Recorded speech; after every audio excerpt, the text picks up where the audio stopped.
राजा राम सिंह का एक बेटा और एक बेटी थी।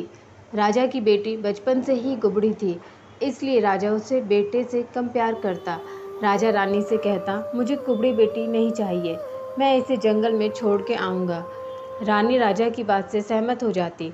राजा बेटी को बुलाता और कहता, हम शिकार खेलने जंगल में जाएंगे, तुम भी चलना। राजकुमारी राजा के साथ चली जाती। वो लोग काफ़ी दूर चले जाते। राजकुमारी कहती, हम लोग जंगल में काफ़ी दूर चले आए हैं। राजा कहता, तुम यहीं रुको, हम आते हैं अभी। राजा राजकुमारी को छोड़कर चला जाता। काफ़ी समय बीत जाता। राजकुमारी सोचती, पिताजी नहीं आए अभी। तभी वो राजा को ढूंढने लगती। फिर वो भगवान से प्रार्थना करती, पिताजी ठीक हो। राजकुमारी काफ़ी भूखी रहती है, उसे खाने को कुछ नहीं मिलता। वो एक पेड़ के नीचे बैठकर सो जाती। अगले दिन उसे भूख लगती। वो खाने के लिए कुछ ढूंढती। उसे फल दिखाई देता, जिससे वो अपनी भूख शांत करती है। अब राजकुमारी जंगल में ही रहने लगी। वो वहाँ एक झोपड़ी बनाती। एक दिन वो एक हिरन देखती, जिसे तीर लगा होता है।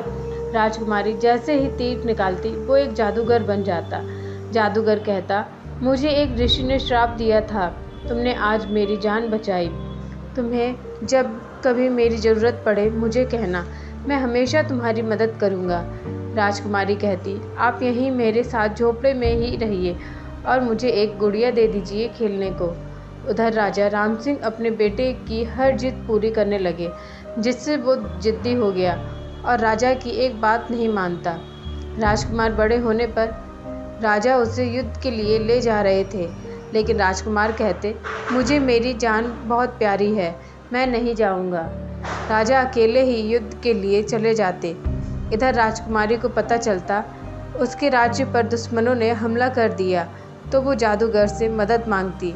जादूगर अपने जादू से सारे सैनिक मार देता। राजा कहता, तुम कौन हो और मेरी मदद क्यों कर रहे हो?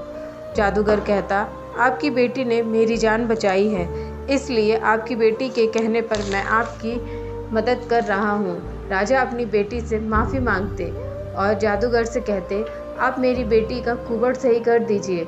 जादूगर राजकुमारी का कुबड़ सही कर देते और राजा राजकुमारी को राजगद्दी सौंप देते हैं।